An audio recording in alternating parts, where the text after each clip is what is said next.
একজন ইহুদি ভ্রূণ বিশেষজ্ঞ, যিনি একজন ধর্মীয় পণ্ডিতও ছিলেন, খোলাখুলি বলেছিলেন যে পৃথিবীতে মুসলিম নারীর চেয়ে পবিত্র ও বিশুদ্ধ নারী অন্য কোনো ধর্মে নেই। পুরো ঘটনাটি ঘটেছিল যখন আলবার্ট আইনস্টাইন ইনস্টিটিউটের সাথে যুক্ত একজন ভ্রূণ বিশেষজ্ঞ ইহুদি পেশাদার রবার্ট তার ইসলাম গ্রহণের ঘোষণা দেন, যার একমাত্র কারণ ছিল কুরআনে উল্লেখিত তালাকপ্রাপ্তা নারীর ইদ্যতের আদেশ সম্পর্কিত আয়াত এবং ইদ্যতের জন্য ৩ মাসের সীমা নির্ধারণের পেছনের রহস্য ও হিকমত সম্পর্কে অবগতি। আল্লাহ তাআলা কোনো তালাকপ্রাপ্তা নারীকে দ্বিতীয় বিয়ের পূর্বে ৩ মাসের একটি গ্যাপ রাখতে বলেছেন। তিনি পবিত্র কোরআনে এরশাদ করেন, তালাকপ্রাপ্তা নারীরা ৩ মাসিক পর্যন্ত অপেক্ষা করবে। সূরা আল বাকারা আয়াত ২২৮।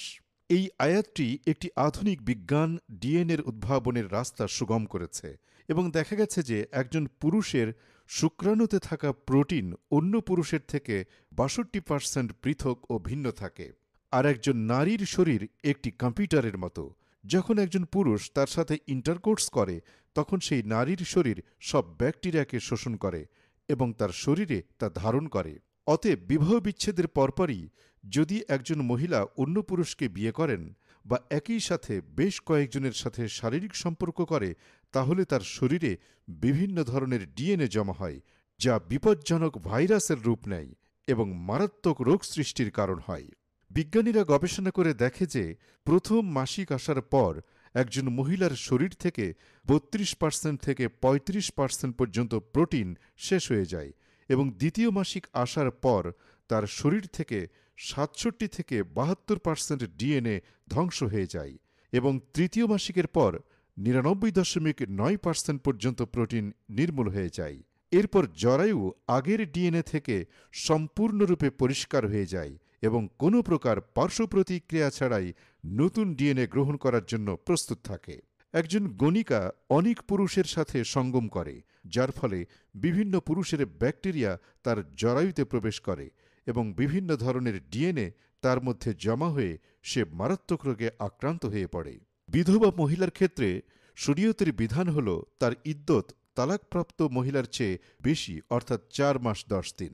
এর কারণ হল দুঃখ ও দুশ্চিন্তার কারণে তার শরীর থেকে প্রাক্তন ডিএনএ দ্রুত শেষ হয় না। এটি শেষ হতে আগের চেয়ে বেশি সময় লাগে, আর এজন্য মহিলাদের ইদ্যত ৪ মাস ১০ দিন নির্ধারণ করা হয়েছে।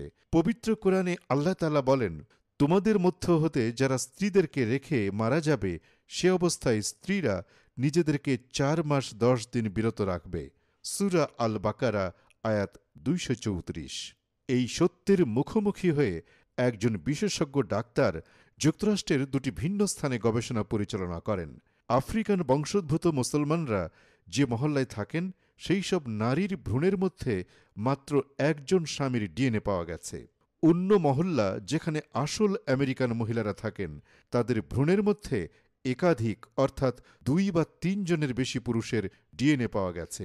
অতঃপর যখন বিশেষজ্ঞ ডাক্তার তার নিজ স্ত্রীর ভ্রূণ পরীক্ষা করলেন, তখন তিনি একটি মর্মান্তিক সত্য দেখতে পান যে তার স্ত্রীর মধ্যে ৩টি ভিন্ন ভিন্ন ডিএনএ আছে, যার অর্থ হল তার স্ত্রী তার সাথে প্রতারণা করছিল এবং তার ৩ সন্তানের মধ্যে কেবলমাত্র একজন ছিল তার নিজ সন্তান, বাকিরা ছিল অন্য পুরুষ থেকে।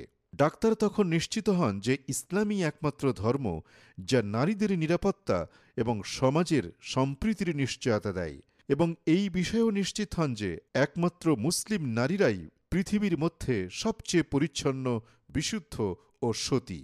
ইসলামে একজন মহিলার জন্য একই সময়ে একাধিক বিয়ে বা একাধিক স্বামী রাখার অনুমতি দেয়া হয়নি কেন? অবশেষে বিজ্ঞানও আল কোরআনের বিধানের নির্ভুল ব্যাখ্যা করতে সক্ষম হল।